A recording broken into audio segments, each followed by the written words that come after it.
Good morning, Boker Tov, and welcome into Mishkan Katan. Today we have a very special treat because we have a special guest with us, and I'll bring her on stage momentarily. Her name is Dr. Dinah, and it's my incredible privilege to get to speak with her this morning about primarily her newest book that she has out. Here it is, The Greatest Exodus, and the subtitle of the book is A Divine Warrior Tradition. I've read the book. It's fabulous, and I'm very excited to share about the book and talk about it with Dr. Dye this morning. If you're not familiar with Dr. Dinah Dye, she is a luminary in the Messianic world. She was born Jewish in Canada, and as she grew up and became a young person, she embarked on a search for truth and discovered Yeshua as Israel's Messiah. And since then, she has been studying the Bible now for about 45 years. And she's written an acclaimed trilogy called the Temple Revealed Trilogy. And I hope you'll check that book out as well as checking out this one that we're going to discuss this morning. And without any further ado, let me bring Dr. Dye on board. Welcome. It's such a privilege to have you here. Well, thank you, Gena. I really appreciate the invite. Looking forward to the conversation. Well, excellent. The title of your book ties the Exodus, the most perhaps famous Exodus of the book of Exodus, to the Exodus that you call the greatest Exodus, and the subtitle, A Divine Warrior Tradition. All of that together makes for a very compelling title. How did you come up with the idea for your book? Why did you think it needed to be written? Well, as I've shared before with some others, this has sort of been percolating in my brain for quite a few years. And the more I was diving into the New Testament, I kept seeing all this sort of Exodus language, especially in the book of Matthew. As going through it chapter by chapter, I thought this matches up really with the Exodus story. And of course, anybody who's studied the book of Revelation can see a lot of Exodus referrals in that particular book. And then as I read in the book of Acts and really Paul's words, you think about Stephen telling the whole story, it seemed very clear to me that the New Testament was filled with Exodus language. I thought, well, maybe this is the story. And as I go back and look at the book of Exodus itself, you just see this compelling history over and over again. And it honestly doesn't even matter if it's a biblical story, but the story of God's people. And they are living under oppression, under some kind of empire, power, elites, or whatever. They're oppressed. In some ways, they spread and multiply even under that oppression. And then Yahweh, God, enters into the scene and delivers them from that oppression. And of course, in the Exodus story, he makes a covenant with them and then sends them out to the nations to bring the nations to God himself. So I decided to call it the greatest Exodus because I think the greatest story or the greatest aspect of deliverance is going to come with Yeshua in the New Testament when he delivers us ultimately from death being the greatest oppressor of all the, an empire an empire that's going to kill you, if you will. So this idea of death being sort of the summation of the oppressor and the deliverance from it, and just how he works through the individual human within the community and has that for all of us is once we come under his banner, under his sovereignty, is to go out again to the nations and show people that there truly is one true God who desires to be in covenant with you, wants to deliver you essentially from yourself and all your human foibles, and to bring that message to all of the world. Right. One of the things you say on the back of your book cover is Israel's story is the story, a microcosm of the world's drama. What God began in Israel, he always intended to complete for humanity and by extension for the whole of creation. And I think a lot of times in the relationship that we begin with our great God through Yeshua, and we begin to be discipled by people, we get bits and pieces of the story. But I think it's a wonderful thing when a book is written to help us see the whole story as one big, great drama of God. And your book does that. It sort of overlays a template over the whole story and pulls out these elements. And so let's talk about some of these elements that make up this thing called the combat myth. In your book, you reveal how the Bible subverts and reworks and transforms ancient myths of the ancient Near East to reveal Yahweh as the radically different one true God. Many people, when they hear the word myth, though, they tend to interpret that as a fairy tale story. But in the cultural context of the ancient Near East, a myth had a basis in truth, right? Could you expand upon that some more for us? Yeah, whenever I go out to teach, as soon as you use the word myth, they pretty well check out. It's very difficult for modern people because we really, by the Middle Ages, myth became something that's not true. It's fiction. It was for primitive peoples. It's how quaint, but it doesn't have anything to do with us. So there's a huge gap there. But honestly, the ancient world operated under the concept of myth. And so basically, myth it tells the human universal story using symbolic language is really the best definition of it. And of course, in their world, they operated under the structure of gods and goddesses, which we don't. I mean, we operate under a sort of scientific view. But everyone needs to explain the world around them. And so in the ancient world, the way they explained things to themselves, how things worked, why did this storm come? What was the result of this storm on our community? Why did it happen? And of course, they use the gods as an explanation. So we're not comparing Yahweh to the gods of the ancient world, but we're showing that the Bible is telling stories using mythical type language. Again, it's symbolic language, but it's referring to real things, real places, real people. And how does the Bible take the same story and, as you've been mentioning, subvert it? How does it radically alter it, radically change it to show the nations around how God is different? What is he doing that's different? And the thing we have to remember is the Bible is really a story that is communicating creation language. So it takes people, places, things, families, dysfunction, all of that sort of thing, and it works through all of that because the dysfunction in families, for example, create all kinds of chaos. And we see that through, all the stories of Isaac and Jacob and Abraham, what have you, the things they do that will create chaos. But then the question we ask is, how does God elevate that story? How does God take that dysfunction and chaos and raise it up and do a work in humanity and to bring about his purposes?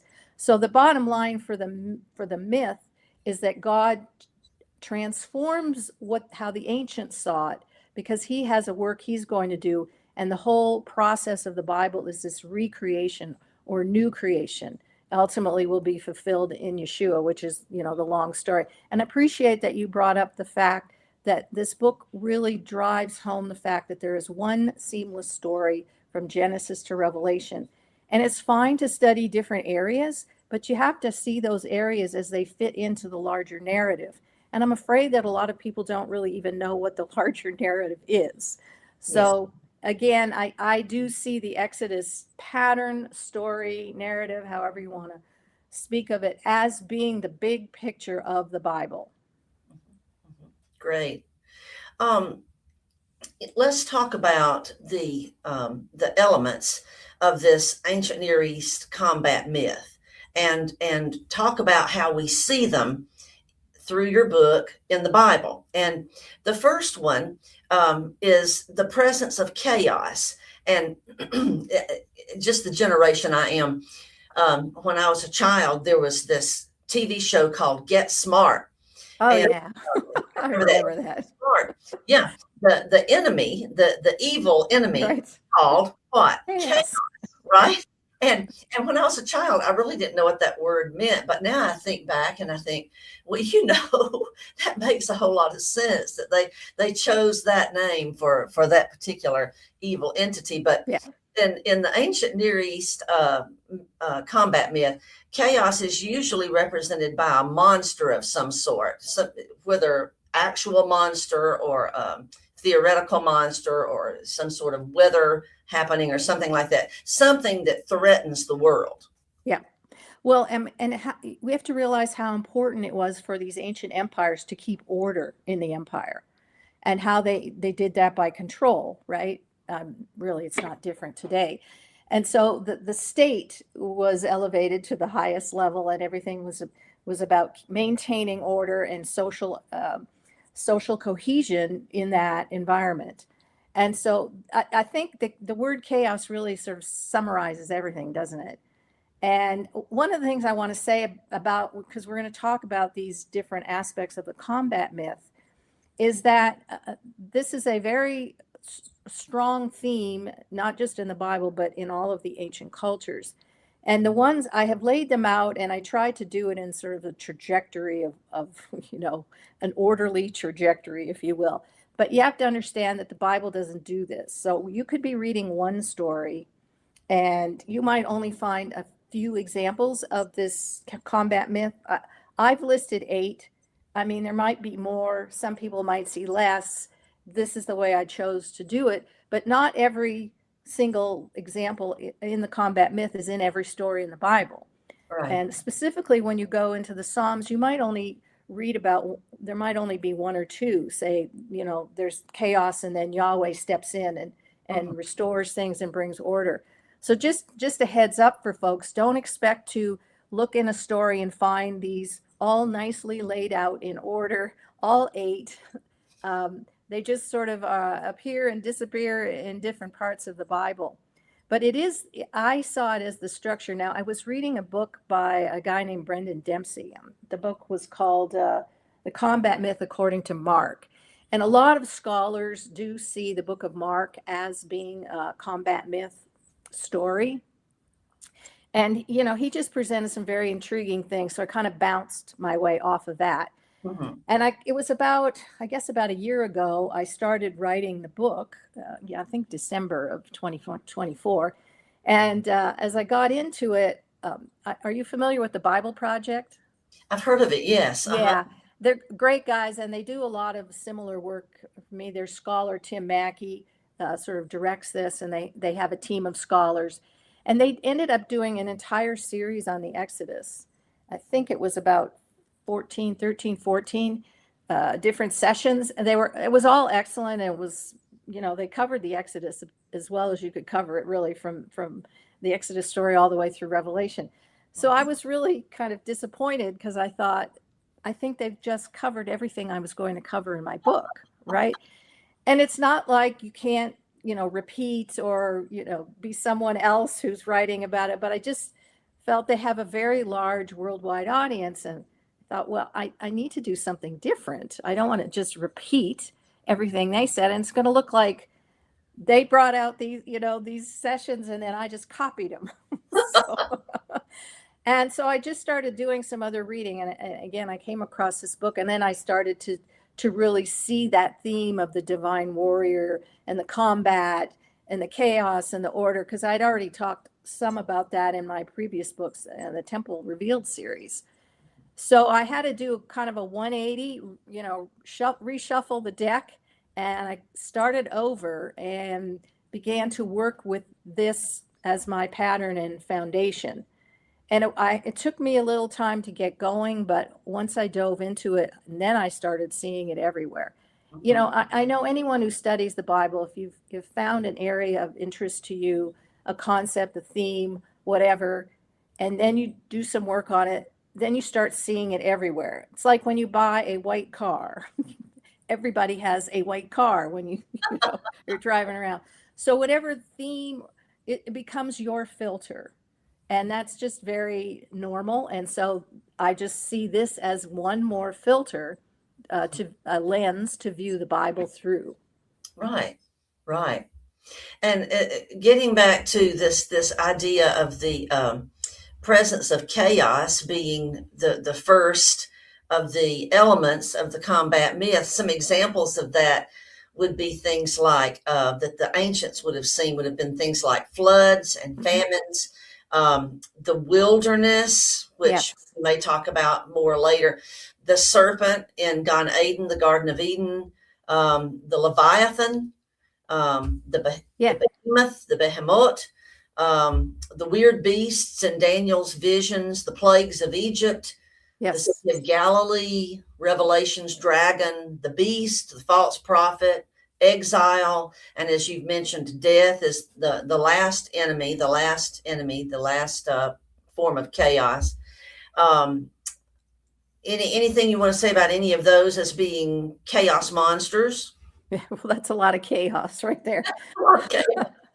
Yeah, and anyone who's studied the Bible can recognize all of those figures in one place or another.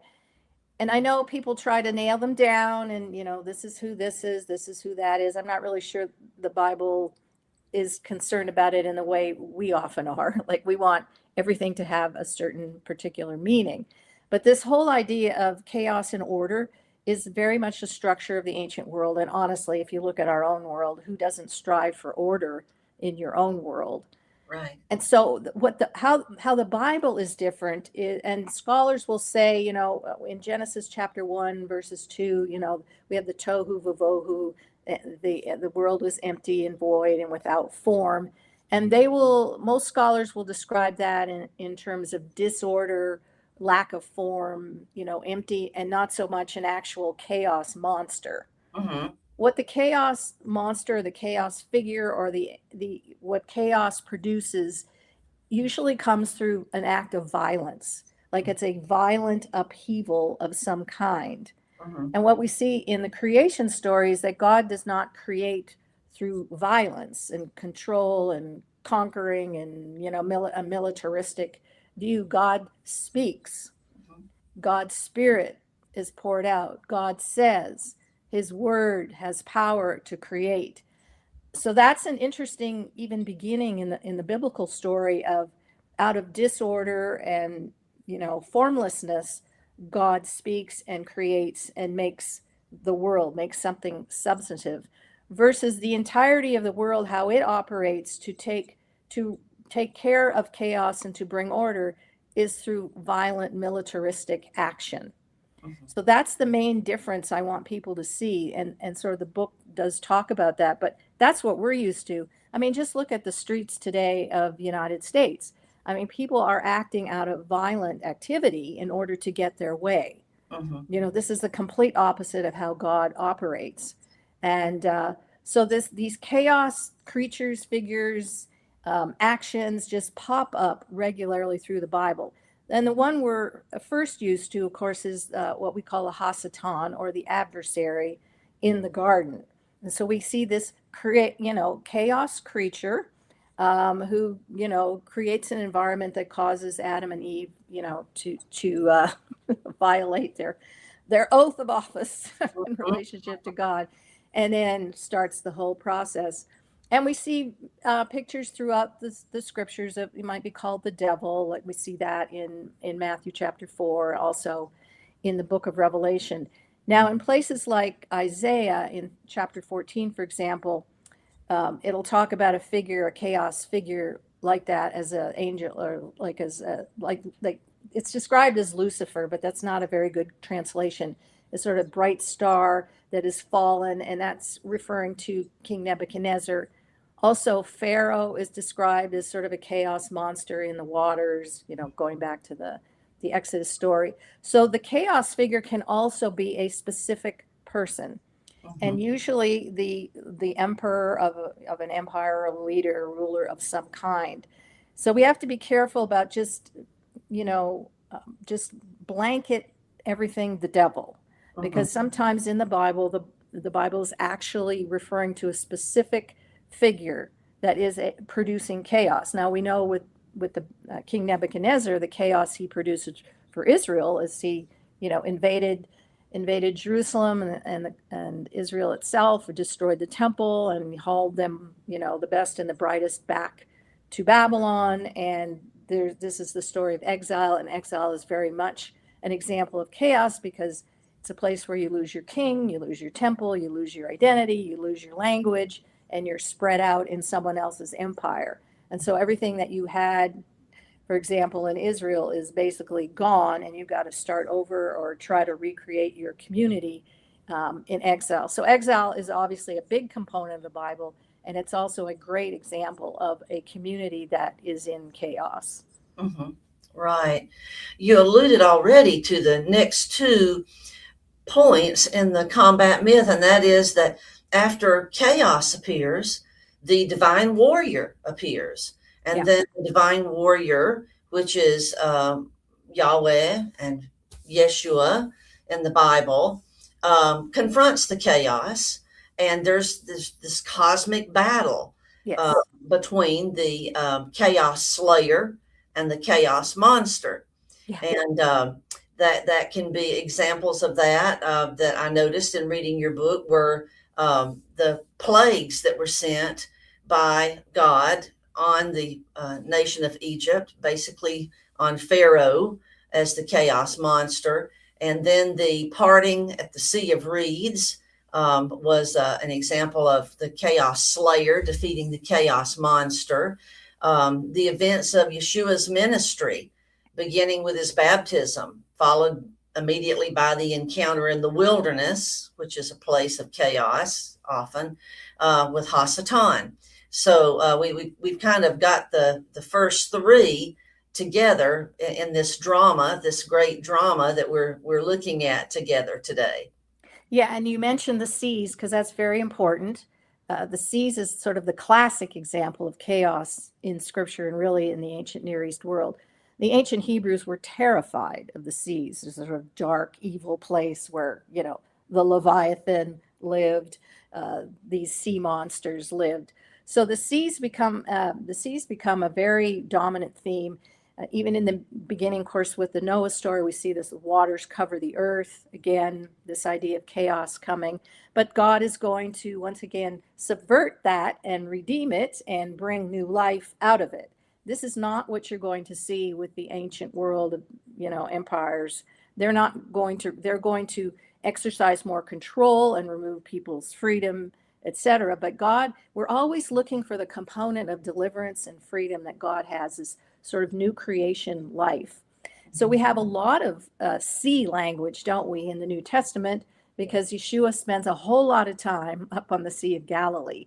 So a lot of the stories surrounding the Sea of Galilee have this element in it.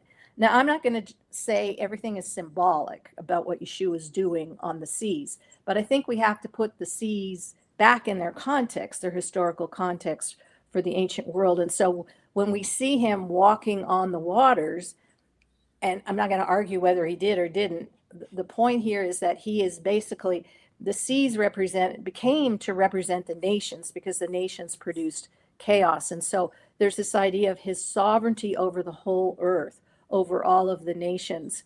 And then, there's a lot of language about the demoniacs, et cetera, the one in particular, the Gadarenes, et cetera. So they have a backstory. So we have an event, it's a real place, a real person, a real thing, but we have the backstory of what is the writer of the Bible trying to communicate to us. And so again, seas here are important because they're basically all through the Bible, especially when you read through in Psalms, et cetera, you'll see language of God having sovereignty over the seas. Right. Here at Mishkan Katan, we're doing a study of the Psalms, and we'll continue with that next week. And you're right. There's a lot of language about the raging seas and how God exerts his mastery over them, and throughout Yeah. the Psalms. Classic divine warrior language. Right. Yeah. Exactly. So then the next thing in the myth is that. Well, let me just interject here with one thing, because this combat myth is universal. Every ancient culture had combat myth events. And even in the Bible, we have like Baal, Tzephon was the storm god. Lots of times the divine warrior is seen as a storm god who will defeat.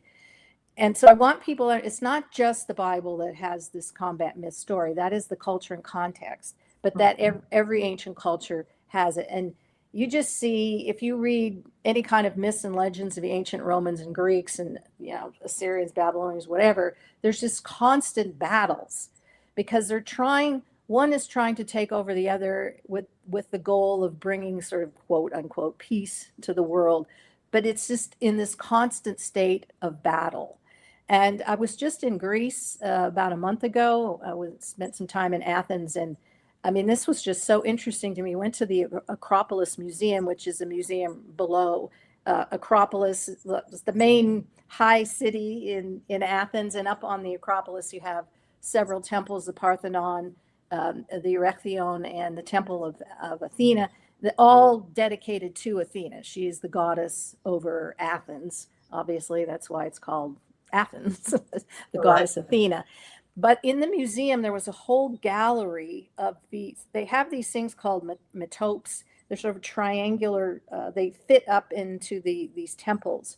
They're triangular reliefs, and they had several of them, all in a line. And I was just struck walking down, looking at each one, that these were all combat myth battles. That you see Athena fighting various gods for control, to maintain control over that world. And one of the areas is she was constantly fighting giants, which I found very interesting. There were several of these metopes, and they're called pediments, in which she is fighting and doing battle with giants. So I couldn't help but see that element, of course, in the Bible, where we have several mentions, like in Genesis chapter 6, and people go on about the Nephilim, etc. But it just struck me, if we understand that this world is a world of constant combat, like it's exhausting. And who doesn't want and strive for peace where there's just order and you can rest? So the divine warrior's job is to bring about that rest. Yes, exactly. And in fact, when you were talking about the 8 elements, I actually added a 9th at the end, and that 9th was rest. Yes. That's the ultimate goal and the ultimate outcome. I remember when I was a child, there was a cartoon that would play on Sunday mornings, and I would watch it on Sunday mornings when I was getting ready to go to services with my family, and it was about Hercules. Right. And Hercules was almost always, it was a story of combat myth. Yep. He was almost always fighting a giant. Yeah. And when you said that, it made me remember, sometimes it was a cyclops, and sometimes it was, some other chaos monster, but he was always fighting a chaos monster. So in our own lives, it's essentially the same. We're always fighting ourselves. There's always, you don't just sort of come to rest in yourself and everything's good and I'm just going to coast here. You find yourself with constant battles against, we have to deal with greed or social disorder or, just gossip, whatever. Paul has a nice list of all the things that we do. So our human nature, that concept, the divine warrior, and us battling our human nature. The great thing here, the greatest exodus here, is that Yeshua delivers us through repentance from ourselves and from this battle to give us that rest. Right, exactly. And we're so thankful for that. And sister, I should mention too, the first book I ever remember getting from my parents was called The Wonderful World of Myths and Legends. I think I was about 8 years old.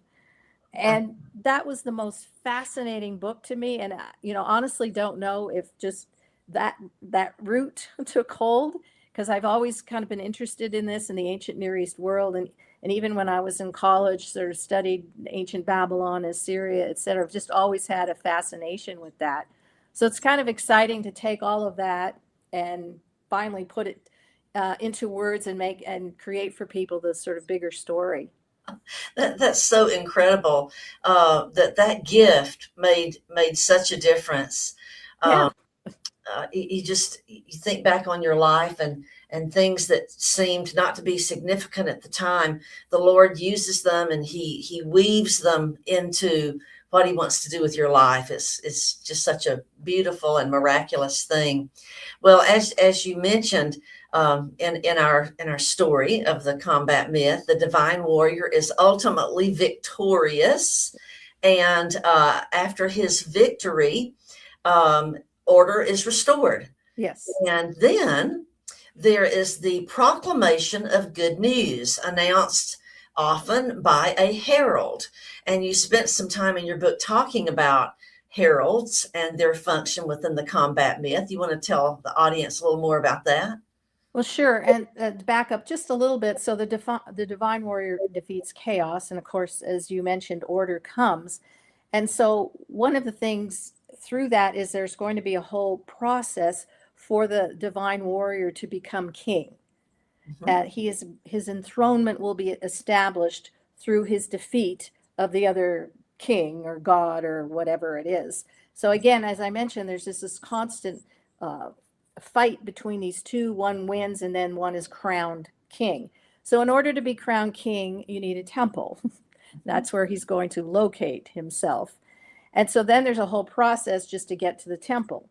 So after the temple is going to be built for him, but now before that even happens, we have something called the herald, or going to be the announcer of the good news. Now I know for Christians, that context for that, of course, is that Jesus died to save you and deliver you, and if you repent.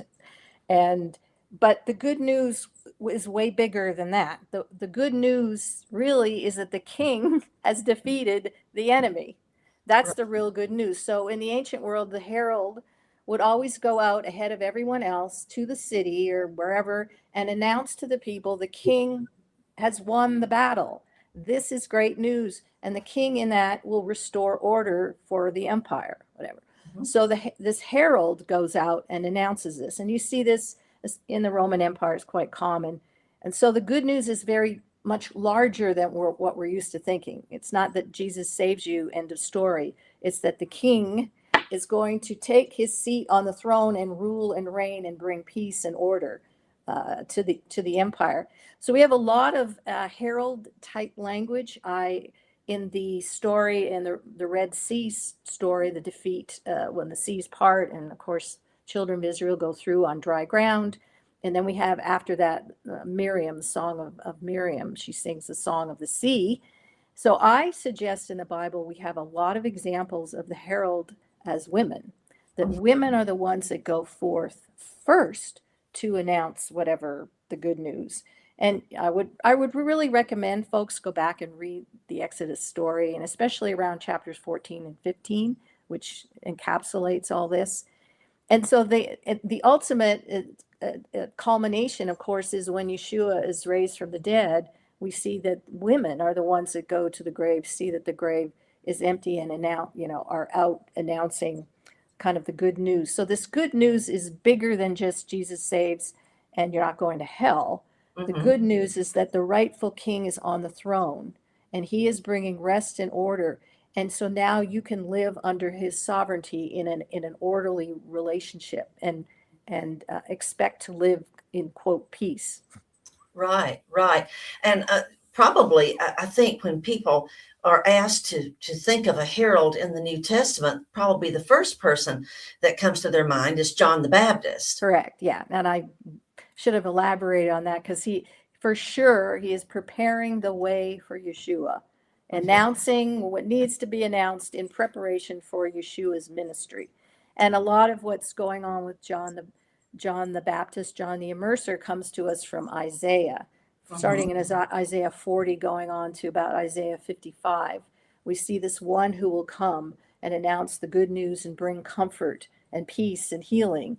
And so John perfectly fulfills that role as well. So again, go back and reread the early chapters of Matthew, and you can see how John is functioning as a herald. Right. Behold the Lamb of God who takes away the sins of the world, he said. Amen. That's good news. Yeah, that's good news. So then, after the herald, there's, as you mentioned, there's this procession. There's like this big parade. Yeah. And the parade leads ultimately to the temple or the palace. Yep. And then the analogies in scripture to that, one that I hadn't really thought about was that Israel's wilderness journey was a procession of Yes. sorts. And along the way, they had these purifying experiences. They experienced this internal spiritual growth, this internal liberation, because when they came out of Egypt, they were still in their minds and in their spirits, they were still a slave people. They still viewed themselves and saw themselves and actually behaved as slaves a lot of the time. So in the wilderness during this procession, they were purified, they were refined. Yeah, no, and we don't tend to see, again, we miss sort of the big story because we think, okay, well, the children of Israel crossed through the sea and then they wandered in the wilderness and eventually they're going back to the land. But it's this whole story that keeps pushing. And so through the story of the wilderness and their procession, of course, they immediately go to Mount Sinai, where God is enthroned, and they have established a covenant relationship with God. Hear, O Israel, the Lord our God, the Lord is one. They're given the commandments, or basically the structure on how to have a cohesive society. But we don't think of it in a larger term as sort of this procession to worship God. And so on the mountain in Sinai, this is a whole worship environment. I mean, that was the whole point of leaving Egypt, was to be able to go and worship their God. And so it takes a long time, and they got to go through the process through the wilderness, and they mess up often, kind of go back to square one, if you will, run into enemies, don't do a very good job of it, fetch, complain, runs the whole gamut. So, we got this concept of a 40-year period in which they are supposed to be worshiping their God. And then after Sinai, of course, they even have the tabernacle where the presence of God is, to where they're worshiping their God, and still, problems. Right. And then they'll cross over the Jordan in the same way they crossed the Reed Sea, the Sea of Reeds, it should be called, and eventually get to Jerusalem and a temple will be built. Now, this is a very long period of time. Right. But the goal is always worship. And so we see in the New Testament, Yeshua, of course, what we call Palm Sunday, which I feel is inaccurate. I don't really know for sure. Some scholars have suggested that event is actually taking place at Sukkot or Feast of Tabernacles, but honestly, there's no way to prove that. If you're reading the chronology, you do tend to sandwich it and place it right before Passover, but there's a case to be made that maybe it's not right at that point. But regardless, this is very much a procession where they're waving their palm fronds, their palm branches, and laying them on the ground and putting down their clothes. And he's, with the donkey going into Jerusalem. This is very much a procession to where he's supposed to take, he's the rightful heir of the throne, the rightful king, and he should take his seat on the throne in Jerusalem in the temple. But that temple's got to be cleansed. He can't at this time. We got big problems in Jerusalem in the temple, right? So, and not just these two events, but all through the Psalms, you can see very much procession type language. And all of the purpose of the procession is for the people to come into the presence of God and worship him. Right. I'm glad you mentioned that, because I was going to bring that up as another procession, the triumphant entry into Jerusalem. Yeah, it's fascinating when you look at it from that context, which I don't think very many people have. No, absolutely not. But you're right. There's a lot of Sukkot imagery in that event. Yes. Which I mean, there's no question people tie them together. The big question is it actually a Sukkot, or are we playing out Sukkot at Passover? And we don't really know. We don't. No, we don't. Then, after the procession, I found this very interesting. The chaos slayer, the king, as he is about to be crowned at his coronation, as he's about to be enthroned, he goes through this debasement. Yeah, isn't that interesting? Yes, this lowering, this condescension, like the way up is down. sort of Yeah. event. Talk to us a little bit about that. Yeah, I was just fascinated to see in the ancient world culturally when a king was going to go through the ceremony, the ritual for his enthronement. The first thing they would do was go through this whole debasing process, and they would remove his clothes and they would put on different clothes. And uh, I had never realized that was the case. So I mean, who doesn't think of Yeshua when you're reading that, going, that's exactly what he went through, right? I mean, it goes To an down extreme into level. Sheol, and Mhm. and they strip him of his clothes and they put on a fake robe and put the crown of thorns in his head, but all of it is a debasing and mocking Mhm. experience. And so that was very much a part of the rituals for ancient kings. And Mhm. then it's like they changed form, and they went from this ritual debasement to sort of divine. Mhm. And this was an important process for them to be raised up. And then, of course, they would make their way to the temple for the entirety of the enthronement ceremony. But that was an important component of the ceremony itself. Yeah, yeah, it's amazing that we see that in the story of Yeshua. Yeah. That it fits with that. And I remember in the book, you made the point that it was a fake coronation that the Roman soldiers did uh, with Yeshua, but it had elements of coronation. There was the crown, Yep. there Yep. was the robe, the royal robe, and sort of thing. And you know, I'm an educator by trade before I retired, and one of the key principles they would always teach us about education was you have to start where the student's frame of knowledge is. You have to start there. You can't start above that or beyond that. You have to start there. And the great thing about this study is that it illustrates that God used the frame of reference of the people of that day Yeah. to deliver his message. He tied it in. It's like Paul, when Paul would teach, Paul did the same thing. When he went to, I think it was Athens, and he was speaking in the town square, and there were all these statues to all these gods, and there was this one to the unknown God. And he keyed into that. He linked onto that, and he said, let me tell you who this unknown God is you know and Funny you should bring up, because I was just standing in that spot about a month ago. After we came down from the Acropolis, we went to the area. There's this series of rocks where Paul probably stood and conveyed that message. So I had my husband take a few shots of me with the background of the Acropolis, standing in a spot that maybe Paul spoke about the unknown God. And the idea of just being surrounded by gods, statues of gods, was just so obvious to me, because you have, obviously they're in museums and stuff, but it's just everywhere. It just dominates the environment. And then out of this one true God that Paul speaks of. That was kind of interesting. Yeah, yeah, absolutely. I'm a little envious of that trip. It sounds wonderful. Well, so here we have our debased king, and Hmm. now we're going to have the enthronement. And Yes.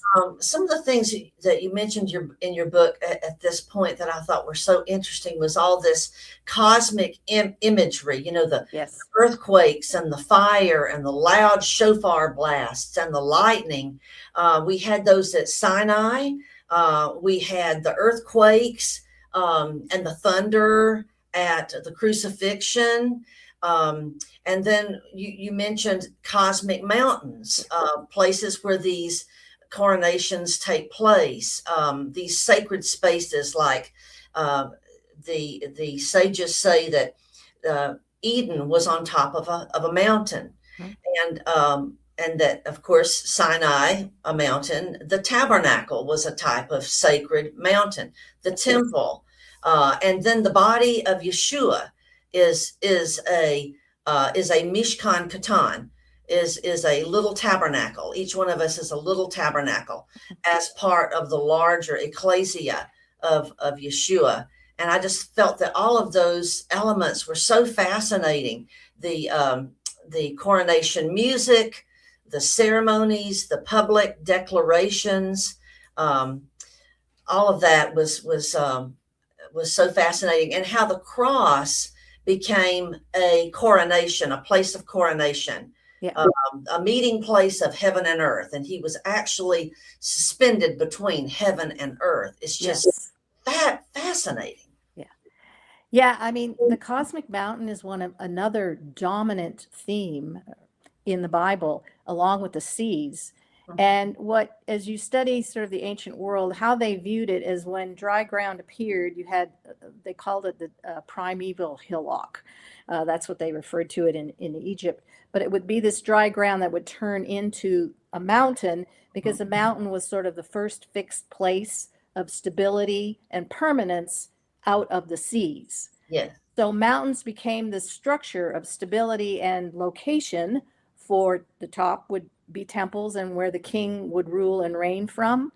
And so it's important to recognize all through the scriptures how many events take place at mountains.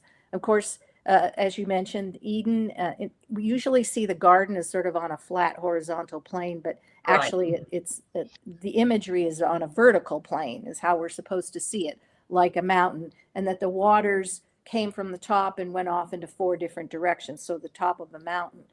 And a Noah's Ark lands on Mount Ararat, and the imagery of Noah's Ark is actually as a temple on a mountain. And that's a whole nother book and story and an episode. And then, of course, Sinai becomes, the mountain. All these significant events that deal with enthronement and covenant with God are always happening on top of a mountain. So I wrote an entire chapter really on the cosmic mountain. Right. And we see that obviously into the New Testament as well. I compared in the book of Matthew, all of the major events that take place with Yeshua take place on mountains. And actually there are 7 mountains where events happen.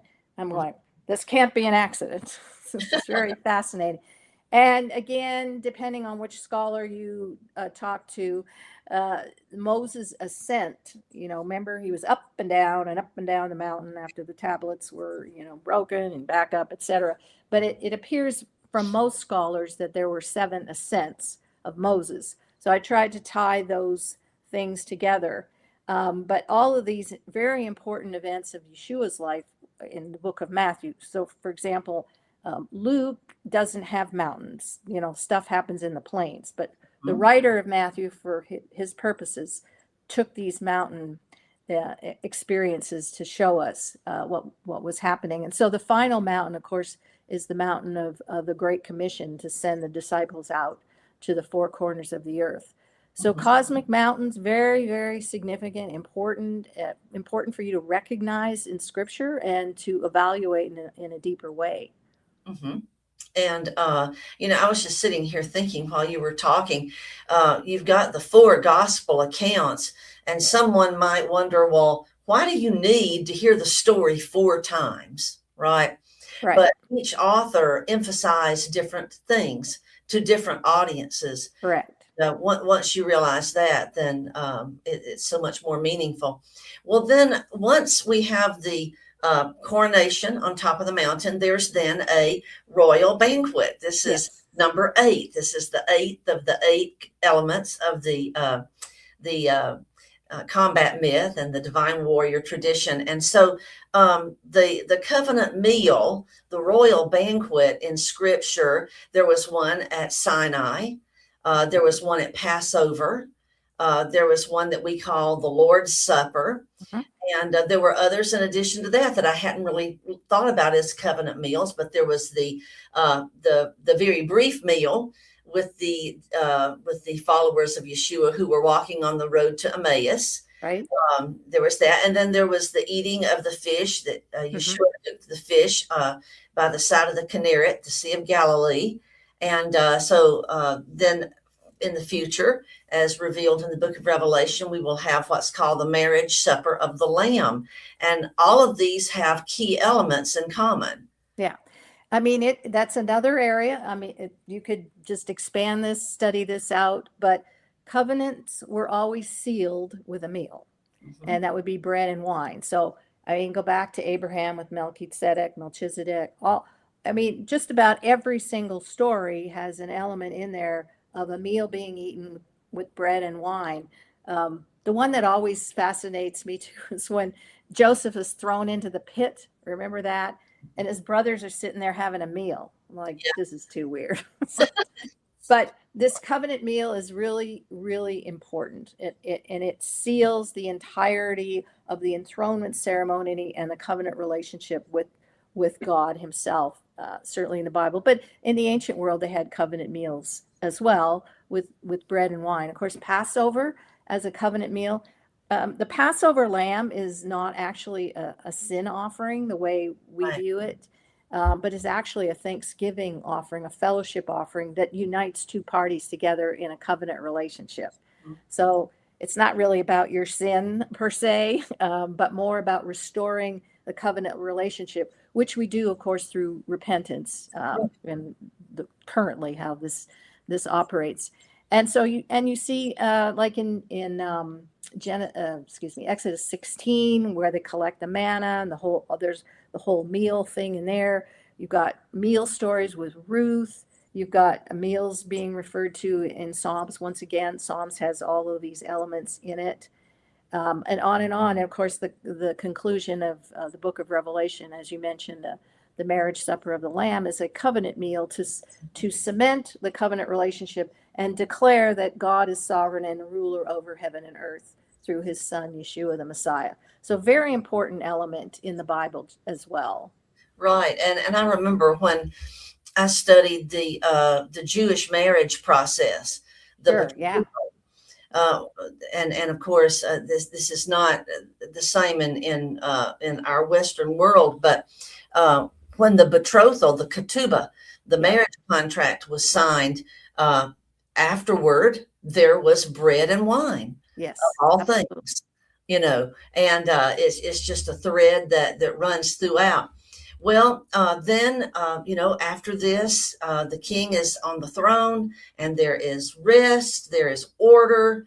There are often new laws that are written, there are new rituals and orders restored through the enactment of those. And that's what we have to look forward to when the king returns and sets up his kingdom here on earth. In the Olam Haba, the world to come, we will have rest and order and peace and beauty and the absence of tears and death. And we will see him panim el panim, Yeah. face to face. And Sounds good right about now, I'll tell you. yeah, it sounds really good right about now. Well, when I was communicating with you about this interview, um, I sent you, some notes and some questions and this and that, and you said you do realize, Gena, that you have about 5 hours worth of material here that you want to talk about. And you know what? I'm just grateful that we have gotten through Yeah. No, we talk, did a great job.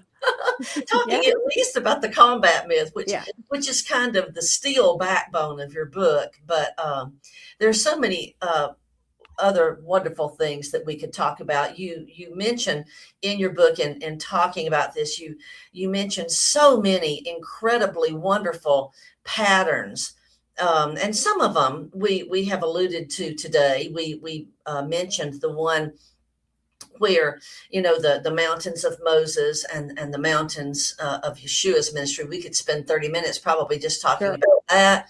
And then we talked about the role of the women, and how you go on to say in your book that there were 7 pillars of wisdom's house, and 7 key women who nurtured and cared for Moses, and the 7 women in Yeshua's Matthew genealogy, Yeah. and the 7 daughters of Jethro. And Yeah. there's just so many beautiful patterns that we could talk about that are revealed in this book. So I really want to encourage our listeners who are either listening live today or will see this interview later to go pick up a copy of Dr. Dinah's book here. It's really it is a fulfilling read. When you read it, you feel like you've had a healthy meal, Yeah.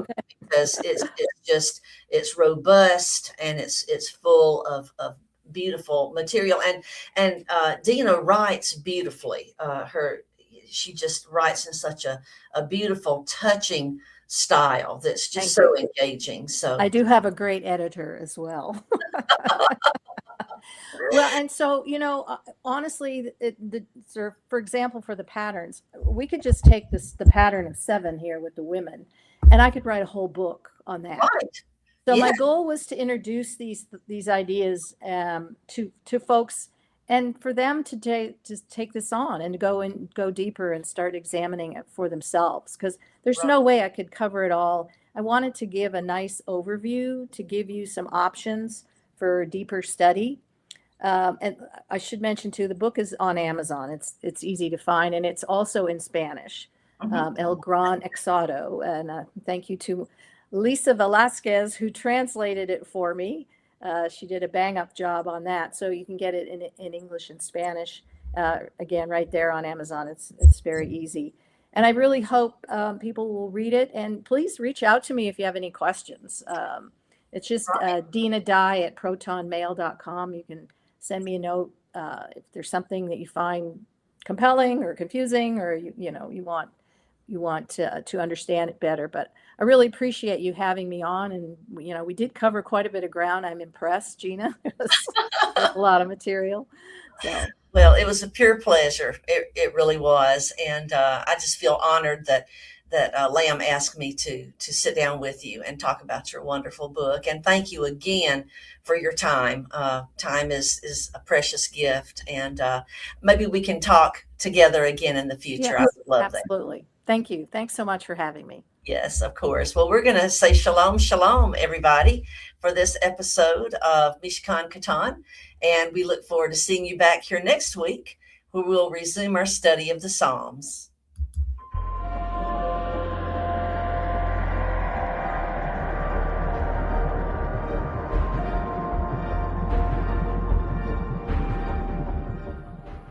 If you missed today's show or want to watch it again, or want to tell someone where they can watch this episode, go to lambnetwork.tv, where you will find the show and all the other live Lamb show archives in the on-demand section of the website. Thank you for watching, and don't forget to tell someone about the Messianic Lamb Network.